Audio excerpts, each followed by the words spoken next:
Hello students, अस्सलाम वालेकुम। Welcome to my channel graphene academy of sciences. तो students, आज का हमारा टॉपिक है प्रिसीजन एंड एक्यूरेसी के हवाले से। तो जैसा कि आपको नोट्स के अंदर भी क्लियर है, जहाँ पर एक्यूरेसी और जो प्रिसीजन है उसको डिफ़ाइन किया गया है। अच्छा, प्रिसीजन से मुराद ये है कि आप कोई भी एक्सपेरिमेंट करते हो और रिपीटेडली आपका सेम आंसर हो सकता है। डज़ंट मैटर कि आपका रिज़ल्ट ठीक है या नहीं है, लेकिन अगर रिपीटेडली आपका सेम आंसर आ रहा है तो उसे हम प्रिसीजन तो कह सकते हैं, लेकिन वो एक्यूरेसी नहीं हो सकती। लेट्स सपोज आपका अगर फाइनल रिज़ल्ट किसी भी चीज़ का 1 है, ठीक है, और आप बार बार जो रिज़ल्ट आ रहा है 2 आ रहा हो, ठीक है, चले 1.1 हो सकता है, 1.2 हो सकता है, लेकिन रिपीटेडली आपका आंसर आ रहा है 2.1, ठीक है, तो ये आपकी प्रिसीजन कहलाएगी, एक्यूरेसी नहीं कहलाएगी। एक्यूरेसी होती है कि जो एक्चुअल वैल्यू के करीब तरीन अगर आपकी वैल्यू आती है ना, वो एक्यूरेसी कहलाती है। और जबकि प्रिसीजन वो है कि रिपीटेडली आप कोई काम कर रहे हो और आपका सेम रिज़ल्ट आ रहा है, यानी एक दूसरे के करीब आ रहा है, तो वो आपकी प्रिसीजन होगी। जैसा कि अच्छा, इस पूरे टॉपिक को ये 2 पॉइंट्स अगर आप समझ जाएंगे तो सारी चीज़ें आपके लिए क्लियर हो जाएंगी। जैसे कि यहाँ एक डायग्राम बनी है, बुल्स आई जो आपको शो कराई गई है। यहाँ पर अगर आप देखें तो एक मिड पॉइंट है, ठीक है, ब्लैक कलर का।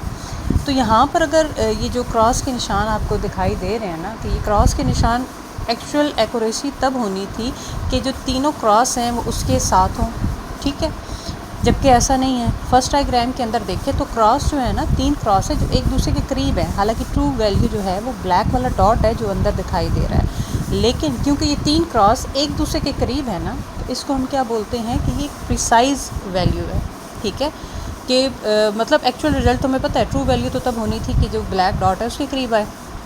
तो इस तरह के केस को आप ये कह सकते हो, ये प्रिसाइज तो है लेकिन एक्यूरेट नहीं है।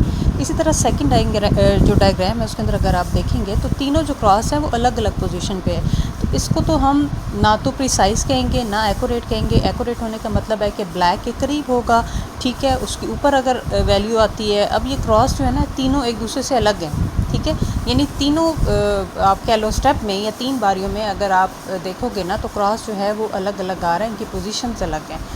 इसी तरह अगर आप लास्ट डायग्राम में देखें तो यहाँ पर जो आपका टारगेट है वो ब्लैक वाला होल है, ठीक है, उस टारगेट के ऊपर ये तीनों क्रॉस आने का मतलब ये है कि ये वो वैल्यू है जो कि एक्यूरेट है और प्रिसाइज भी है, ठीक है। तो असल कंसेप्ट आपको समझाने का यही मकसद है, क्योंकि सिंपल सा टॉपिक है। इसी तरह यहाँ पर इन्होंने कुछ जो टाइप्स ऑफ क्लॉक्स हैं उनकी वैल्यूज़ बताई हैं, क्योंकि कहने का मकसद है कि जितने सिग्निफिकेंट नंबर्स होते हैं ना, उतनी ही एक्यूरेट और प्रिसाइज वैल्यू होती है, ठीक है ना। तो यहाँ पर डिफरेंट जो क्लॉक्स हैं, चाहे वो डिजिटल है, एटॉमिक है, एनालॉग है, सो ऑन, ठीक है, इन सारी क्लॉक्स की वैल्यू बताई हुई है। और देन आगे एक्सप्लेनेशन के अंदर भी यही बताया है कि प्रिसाइज होना क्या है और इसी तरह किसी चीज़ का एक्यूरेट होना क्या है। और इसी तरह जितना स्मॉलर लीस्ट काउंट होता है ना किसी भी इंस्ट्रूमेंट का, तो उसकी जो मेजरमेंट है वो क्या होती है, मोर प्रिसाइज होती है।